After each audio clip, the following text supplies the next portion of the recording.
if they come to the board meeting all nervous and stressed, other people are going to feel it. Yeah. You don't have to even talk about it. Yeah. That's why I say like managers should learn how to share their emotions Yeah. in a safe, professional way Yeah. because it's written on their face.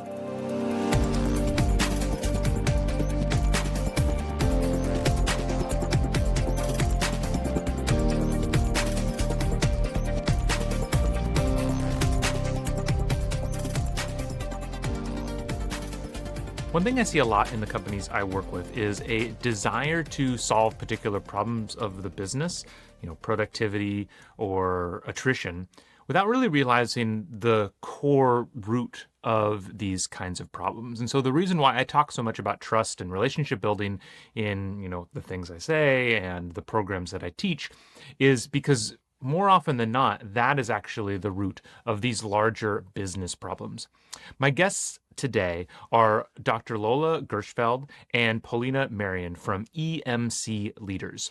I got to sit down with them when I was at the latest Association for Talent Development conference in Washington, D.C., and it was a really great discussion to talk about the importance of connection and relationships within your teams.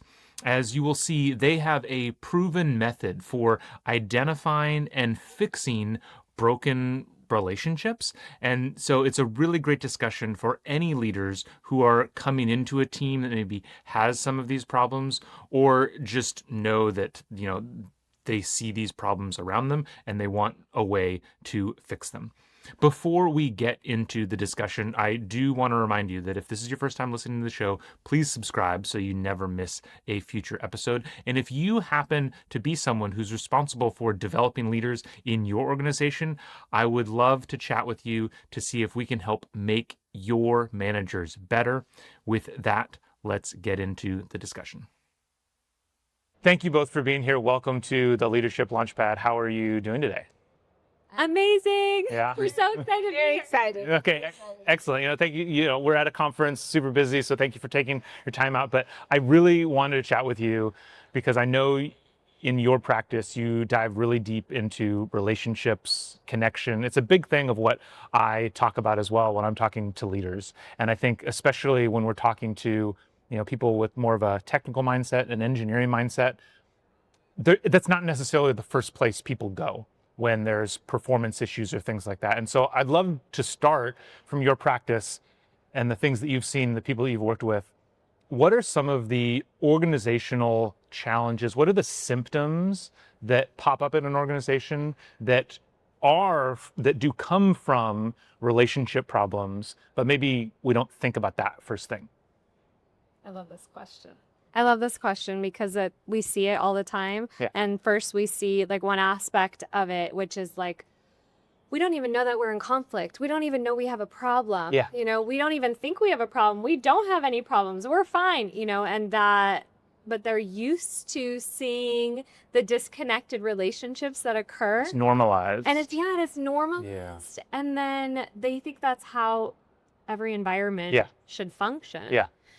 So we see that aspect, and then we do see a lot of just issues that are patterns that continue and continue and continue and get progressively worse in the environment. And also we do notice that when people are able to recognize what those symptoms are, then they stay in what we like to call content, as opposed to like taking the elevator down to the ground floor. Interesting. To get the emotional aspect of what drives action and the decision of behaviors.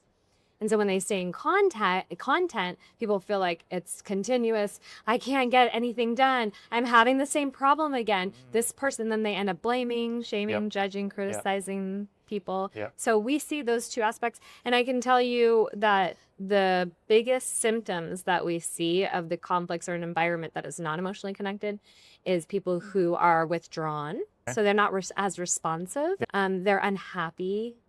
And they get easily frustrated, irritated. They're shut down. This is actually very common in the U.S. that we see as well, because we've worked with international clients before. And we were just talking about culture yesterday, but we see a lot of shutdown. And,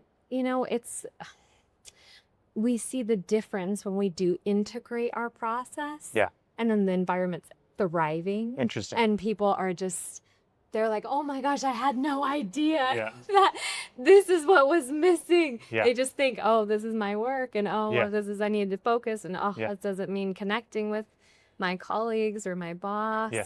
So yeah, I think those are basic symptoms: withdrawn, shut down, not as responsive, and or just, a lot of times people say we leave the emotions out the door. Yeah. Right? That's Yeah. what we typically hear, especially in engineering Yeah. too, and more like when we have a company that's maybe focused on creative designing work, we see a little bit more interactive and bonding. But the engineers we see are just so focused on like, okay, get the job done, get the designing we need done, and focus in that direction, right? Would you say? Absolutely. I remember working with this engineering company, and their most important thing is let's just get products. Yeah. Right? Produce product. products. If we have stock, we just create a new product, Yeah. a new product. And the sales team was really upset. Like, because we just learning this product and now you're getting a new product. Can we just have more space between the products? And I think this happens because people start to feel disconnected with each other, and they start to somehow bring the value back because they start to feel not valued or not appreciated in the moments when they get disconnected. Yeah. And they start to figure out, like, they compensate, right, with something else. Yeah. So I'm going to compensate by just creating new products. Yeah. But that creates a lot of stress in the company. So you want to be able to recognize when we get stuck. Yeah. We want to be able to recognize that, like, we don't have fun anymore. Yeah. We can't really collaborate anymore. It's like feels so isolated and silos. Like people are just like, I'm walking through the hallway and it feels like, Yeah. haunted house. Yeah. Like everybody is so disengaged. Yeah. So I want to just add one thing. It's like the moment you notice, you wake up before you even get to work, and you get that feeling like, oh, that is the sign that we know you're disconnected at work. Well, and it's disengagement at a big, Gallup has done a lot of work on that, of showing, I forget the numbers of the latest surveys, but, just like what a large percentage of employees aren't engaged at work and how much that costs. I think the numbers are, in the US alone, it's like several $1,000s a year per employee that it costs you. An actual cost opportunity. Okay. Cost. Oh, fantastic. It's over $400,000 a year. Like based on if you have 10 managers in a company, and I apologize for interrupting. No. We actually have an entire breakdown of it, because we were like, as conflicts are not getting resolved, and people are not getting reconnected, you actually end up spending more time on the conflict issues over time. Yes. So then you're losing more money. Yes. And then you have to change out the managers, and now people aren't resolving. They point to the person like, oh, it's their problem. Yeah. They're not getting, they're not fulfilling their obligations. They're not performing. And so now we need to find a replacement, and this is a big problem too. And it's the ultimate kind of like, what got you here won't get you there, or you just get stuck in trying to solve this problem with the same tools that got you into the problem. Exactly. And not the definition of insanity, you're trying to look for different results, but you're using the same process, so that's not going to work. Right? I want to challenge you on one thing, since you mentioned, especially since you've worked with engineering companies, and not just engineering companies, people are different. Are there some people, is it okay to have a workplace where you do just say, is it possible to have a workplace that is just like, I don't want to bring my emotions to work? I know a lot of people just like, I want work to be work, I want personal life to be personal life. Is that possible? Do you want to start? Well, No. yes, the answer is no. Okay. The answer is We're no. not robots. Yeah, okay, great. Feeling emotion beings. Yeah. Okay. Right. I feel like when people tell me, well, I don't have emotions, like I don't really feel anything, I say, well, you do have emotions. You either dead or lizard. Then you don't have emotions, right? Yeah. But you are bringing emotions with you. And the way the brain works, every decision is emotional decision. Yeah. You have to engage your emotions. Otherwise, you won't be able to even make a decision. Like, what type of ice cream do you like? Yeah. I don't know. If you don't have emotions, it could be vanilla, it could be chocolate. Yeah. I don't know, right? Yeah. Right? But when you do have an emotional, and you are allowed and you're tuned into emotions, it doesn't mean that you have to cry or Yeah. have to make this drama. Yeah. That's Yeah. not what we are. Yeah. Or Yeah. catharsis. You Yeah. know, that like Yeah. you spill out emotion. That's not what we're talking about. We are talking about moment when the vulnerability hits you. When the moment you make a mistake, when you moment you get hurt or you feel some sort of a rejection, are you able to reach to your colleague? Are you able to reach out to your boss or to your manager and say, hey, this is what happened to me at the meeting? And people need training for that. Yeah. I remember, if I can give you an example, I remember working with this board and they had a disengagement problem. So they asked me if I can help them to create more engagement. I didn't work with the whole board, but I worked with the most top people, the executive committee, the CEO, the chairman, and the vice chair. And I would ask them, what happens to you at the board meeting? Like before you go to the board meetings, at the board meetings, and after the board meeting. And I would ask them to expand their emotional awareness. Because emotions are contagious. If they come to the board meeting all nervous and stressed, other people are going to feel it. Yeah. You don't have to even talk about it. Yeah. That's why I say like managers should learn how to share their emotions Yeah. in a safe, professional way Yeah. because it's written on their face. Yeah. Yeah. People It's read gonna it on their influence face. you one way or the other. Yeah. We were just Yeah. talking to a CEO yesterday and we were asking him, you know, your facial expression is like you're upset. And he's like, well, I need to notify my face. And I was like, actually, if you just share with us what's going Yeah, on with you. yeah. And we spent about 15 minutes like unpacking what was going on with him. And you could just see The relaxation. the relaxation in the face, Yeah. right? Which then affects, emotions are more contagious than a virus. Yeah. It's like 0.7 seconds that we feel someone's Sure. facial expression. Sure. Nice. And then we respond to it. Yeah. Even if we don't realize we're responding to it Yeah. in an actual awareness, we feel it physically. Yeah. So I think So I want to just finish that example. As I was working with these the executive team, I would ask them, and the vice chair would say, Lola, I'm a very private person. Don't ask me about emotions. Yeah. And I say, I get it, Lou. I know it's very difficult. It's new. Yeah. And he would always come to the meeting and he would attend our sessions, but he would watch. Yeah. He would observe. And one time, after about 8 months, he comes and he says, I want to share my emotions. I felt very demeaned in the board meeting. I felt like I was nobody. And the CEO, the chairman, already knew this process. He did not dismiss. He did not defend. He says, what can we do? And the guy says, just be there. Just be there to know that it was hard for me, just to let you get it. Yeah. And he was there, and you could just feel this bonding moment happening, Matt. Yeah. In the moment when he just said, just be there. That's Yeah. all I want you to know. Yeah. Is I want to know that you are with me in this experience. Yeah.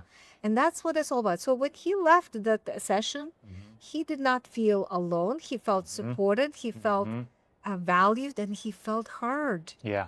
That's a big deal. So Yeah. we have to do both ways. We have to learn how to share, Yeah. and we have to create that safety Yeah. for sharing. And so we can respond in a way that brings that Yeah. allows that sharing Yeah. to happen. I would just want to add one thing too about that is that, people we want that sharing to occur because it creates that bonding experience Yeah. right there in that moment that they don't get that opportunity, in any other experience. Yeah. So they're so focused on working that they don't really actually have that moment to bond and Yes. connect. Yeah. So that's why we want them to have that experience, to have that small little moment Yes. that creates that secure relationship. Yeah, it's building that connection. And I think Yeah. for managers, if you really step back about it, like manager, leader, whatever you want to call it, like the first most important job is get people to work together. Like that's where it starts. Yeah. And it all comes from having these connections and building these bonds. And so I'd love to kind of use that story as kind of a jumping off point, because I do think, especially when it comes to whether it's, understanding the emotions or building this space, you work a lot on conflict and resolving conflict. And I think especially frontline managers who I talk with a lot, like they are often the ones who don't have the training or get the training to deal with conflicts on their team, and are like, it's right there. Like they're supposed to be the first line of defense, they're not prepared, so they very often just kick it to HR, and then HR is just fighting these fires all the time. You shared a story about an executive team.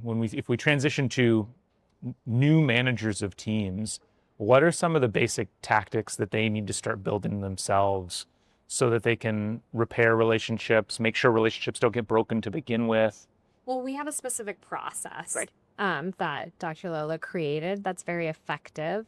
And to add to what we were saying earlier is that people want to be able to connect but don't know how. So this specific process is so simple. Great. We have everything written out in a way where people can learn, well, how do you say, hey, what you did didn't feel good? How do you say, this is how I felt? Because people, they can't even identify the feelings that they don't have the vocabulary for it. The language that they're just like, oh, there's something like this, so I would say self-awareness is number one. Okay. I think the managers, especially frontliners and the people who are being promoted to be managers, they start to feel maybe worried or maybe awkward or incompetent in the moments. I remember working with this bank and they had me work with, I don't know, about 15 of their branches. Every time I would work with the manager, the number one fear is that I'm incompetent manager, or I'm ineffective. I'm an effective manager. Because if I'm working with the team and they're not performing, right away I start to questioning myself, like, why are they not performing? So one of the managers, I remember he's telling me, well, we have this new system and my people are not following the process to follow through, to enter this or to use the system. And every Friday I come and I say to them, how can I help you to follow the system? And they give me all kinds of different excuses. Oh, I was busy with a customer, or I was busy with that. And he said it would drive me crazy because he said, I'm a personable manager. I love my people, but I would get really disconnected from them. Like I would really get very frustrated. So I said, Rocky, what happens to you when they don't follow the procedure? He said, I wake up in the middle of the night. I have this continuous to-do list. I start to worry, oh my gosh, I'm ineffective as a manager. Oh my gosh, my people don't respect me, don't value me. And I said, have you ever shared that with them? And he said, no.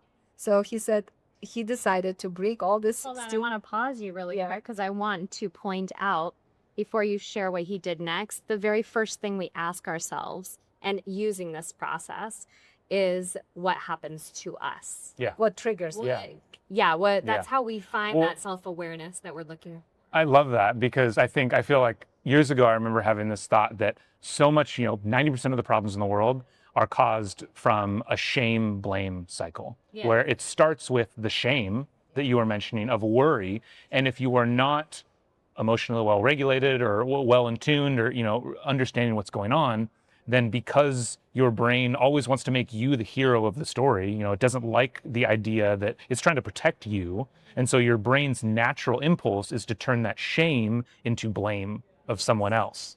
And so it sounds like that self-awareness piece is taking a moment and stopping that blame from happening to be like, how am I processing this before you take that next step? And you actually bring up a really good point because the whole preface to this process is that we don't blame anyone. And it's nobody's fault.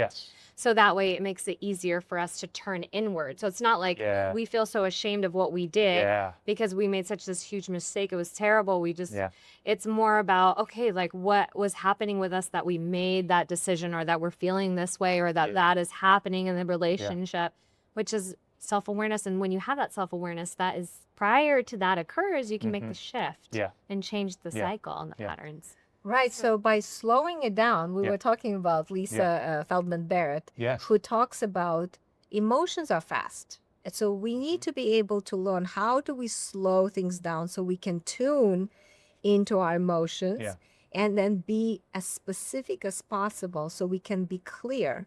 Because the more granular we can articulate our emotions, the less overwhelmed we feel. That means we are open to understanding what's happening for us, and we can be more clear on that communication. And it decreases the intensity of the experience by 70%. you could be like angry and Yeah. when you say, Yeah. you could be hurt. And when you say like, I feel hurt, all of a sudden it dissipates a lot of that power Yeah. behind that emotion. Yeah, I mean, the analogy that I always bring is, how famously the Inuit had like 23 different words for snow, right? We have snow, and it's because they needed that to survive, right? Because they lived in the snow so much, and how you react to, icy snow versus fluffy snow matters. And so they as a culture needed to develop very granular ways to define something that, since for most of us, since we don't live in the snow all the time, we didn't need to be as granular. It wasn't as important for us. But all humans live in our emotions. Yeah. And yet we are often not taught very granular ways to describe those emotions. Yeah. And so it creates this situation where we say we're angry, but we don't know what to do with it because that's not a granular enough definition. And then, so that's why we have the 3 steps, the different layers of emotion. Yeah. So we have like the surface emotions, or a lot of times people express themselves and we say like they stay on the content. Yeah. So it's like anger, frustration, those are surface emotions. Yeah. But what we want to do is we want to go like down to the ground floor. We want to take the elevator down. So we have the softer emotions and the primary emotions, which really understand the more like not being heard, not valued, worried, shaken, unimportant, those kinds of things. Death, dread, feeling alone. We took ourselves on a long tangent from your story. So we got to make sure to go back for your story. No, this is very important because I think this the bank manager who called all his branch managers into the room, and he had to be clear on how it impacts him when they don't follow the procedure. So he said he had the 16 people, sitting in the conference room, and he says, I don't think I ever shared with you what happens to me. And then he goes through this, like I wake up in the middle of the night, I start to doubt myself that I'm ineffective. And I know it's very difficult for you that you have to follow the procedure because it's like robots. And I want you to know that it makes me feel like I'm failing you. I'm failing you as a manager because we don't follow. Yeah. And he said that the people were like their eyes got big I bet. because he was never been so vulnerable. Yeah. And they say like, oh my gosh, Rocky, thank you for sharing. We don't want you to feel that way. We want you to feel like you're a failure or like you wake up in the middle of the night. We had no idea that it impacts you that way. And after that, he said that he didn't have to any more reminder. Wow. Like 2 months go by, everybody's following the procedure. Yeah. This is, I think, that really, I remember studying this attachment and the change in behavior, especially I remember Fritz Perls. He talked about experiential. In order for people to change behavior, you have to create a new emotional experience. Okay. Yeah. That emotional experience triggers the brain. It's like rewiring the brain. We were talking about this before. Yeah, It's the context in which you're in to get you to change. Yeah. It's the rewiring that happens for you in that moment, saying like, oh my gosh, this person is important to me. Yeah. I want to make sure. It's like suddenly they are in your view. Yeah. Like every time you have to follow the procedure, it's no longer the customer is in the view or you are doing it. You like, I want to make sure that my manager feels valued and important. Yeah. I'm going to follow the procedure. Yeah. Rocky never had to tell them anymore to follow the procedure. Yeah. So this is so powerful. So there's Let me get the tissue. so it sounds like step 1 was understanding it yourself, right? Like self-awareness, you have to know what's happening. And then What's the trigger? So we like clearly identify the trigger. Is it the facial expression, the tone of voice, Got it. an action, decision, behavior? Okay. So we want to get really clear on what exactly triggered. And then is step 2 the vulnerability, the openness? Well, or? no, not yet. But Okay, step okay, 2 great. is to go a little bit understanding your sensitivities. Okay. Because you have raw spots. Everybody has sensitivities. So what sensitivities touches you so you can be more understanding what are your sensitivity and you can share it with other people so they can understand your sensitivity. And then you still in step 2 you also understand your emotions, right? Then I just want to add that when we do talk about the sensitivities, when we're able to identify what's happening with us and like share it, the other person actually feels valued and important in the relationship. Yes. A lot of times people don't want to share their emotions because they don't want to hurt the other person's feelings, right? But then what we see is that it actually does quite the opposite. When you do share in a more vulnerable way and using this process, then they feel like, oh, wow, that's how I impact the person. Yeah. And I had no idea it was that important. Yeah. Yeah, exactly. Yeah. So then we want people to understand fears. Only Yeah. like, what fears did you have Yeah. at that moment? Because the disconnection happened. Yeah. And then step 3 is what are urges, like what are our automatic thoughts and protective behavior. Where do I like go you with said, this? From shame to blame. Yeah. I felt shame, but now I'm blaming. Yeah. Or I felt shame and I'm gonna withdraw and disconnect because I can't deal with that. Right? I'm gonna avoid and shut down. Yeah. And then the most important thing, I think that's a switch to the positive cycle, is to identify what do you need to feel safe and connected. Yeah. Emotional level. On an emotional level, because in the moment when we get triggered, Matt, if you think about it, like if we use slow motion camera and rewind the tape, the moment when we get triggered and disconnected, we're getting a message. Yeah. What is the message? The message somehow we perceive, right? Perceive. Not that the other person is sending that message. 100%. Intentional. 100%. But we perceive the message. And the most common message is that we're rejected somehow, right? We are not wanted. Yeah. We're not valued. We're not important. That person doesn't care about us. Yeah. That is the message we're trying to correct. Yeah. So when we go through the process and really slow down and get to the need, we want that need to be reassured that you care about me. I love the point I want to really highlight here is because I think one of the reasons why these kinds of conversations can be dismissed or where people aren't sure about having them is because they hear vulnerability and they think it's like a quick thing, in that you like, I feel this and I'm just supposed to kind of like dump on my team, or I'm just supposed to like say like, oh, this is awful. And what I'm hearing from you is like, there's a lot of unpacking that you need to do internally first so that you are in a place where when you share it, you're still sharing it as the leader. You're still sharing it from a professional place. I would imagine for these first few times, it'd probably be a good idea for a manager to like script it out ahead of time, practice. Oh, you do? That's great, fantastic, excellent, fantastic. Yeah. So there you go. Yeah. So there's prompts and there you go. Okay. Yeah. Prompts and a form that people follow. So there you go. Yeah. Do the form enough so then you can learn how to do exactly right. with the form. That's exactly pretty much what we want. Yeah. And you can use the form because emotions get so overwhelming. Yes. So a lot of times when we get triggered, we don't even understand what's going on with us. Yeah. So it could be hard to like try and process on your own, like doing surgery by yourself. Yes. We have that form where you could just go, all right, let's go step by step. Yeah. And typically what we see is as you're uncovering each step, you really get to the root because you can go back and be like, actually, I wasn't triggered by the decision. I was triggered by the facial expression, or I was triggered by the way he turned away from me or whatever. So then you're like, oh, wait, this is actually what's happening. Yeah. And then the other person that hears that can then understand you. And that's when like the making sense and clicking and bonding occurs. Yeah. Because they're like, oh my God, I feel understood. Oh my God, I feel valued. Oh, this is so fantastic. And I do. It's all rainbows and unicorns. Yeah. Ice cream. Sprinkles. But I want to add to what you were saying too. It's like, sometimes we feel like when people ask, what do you need? They're like, oh, I need you to send me the emails on time. Yeah. Or, oh, I need you to respond in my board meeting. Yeah. And we want to try to avoid that as much as we possibly can in this process. Yeah. Because we're not looking for you to change behavior, because you will intrinsically get motivated to change behavior when you experience the emotion that I feel when you trigger me.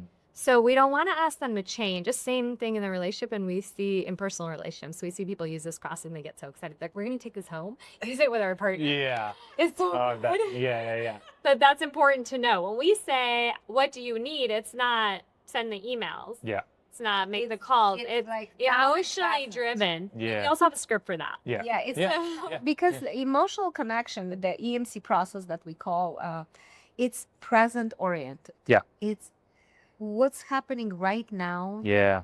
Even though the trigger may have occurred a few weeks ago or in the past, the emotional experience is now. Interesting. Because emotions are traveling and you get again triggered because you got hurt and now you're using the protective behaviors to protect yourself. Well, we're in a negative cycle. Yep. by using this process, we are repairing that disconnect. Yep. And when I get the reassurance that you do care about me, that I Yep. am valued, suddenly, my gosh, Yeah. I'm back to normal. Yeah. It's like, oh my God, I feel motivated, Yeah. I feel happy, I feel like secure. Yeah, I mean, the number of, changes. even outside of breaking down or like repairing relationships, the amount of team problems that I've seen just go away once there is personal connection. Yeah. Because I think a lot of it is, it's just all of a sudden so often we see the other person as a worker or an employee versus a person. And it's once we can connect on whether it's emotions or the things we like to do outside of work, and it allows us to see a little bit of us in them. We realize that they're a person, and it just, you give people more grace. It just makes everything easier and can solve so many of those, what you think were work problems that aren't like the doing problems that weren't the doing problems. And yeah, and that's a good point, because as soon as we are able to respond to each other's emotional needs, Yeah. there's so many ways to resolve problems, like the Yeah. issues that are Yeah, actually at work, Yeah. that are separate from the relationship. Yeah. So then it becomes so much easier Yes. to resolve those problems. Yeah. They're like, oh, well, we can do anything because we are connected. Yeah. Yeah. You become flexible, and we want that. Yeah. We want teams to be flexible. Yeah. Not rigid. And team members become flexible when they're connected. I love it.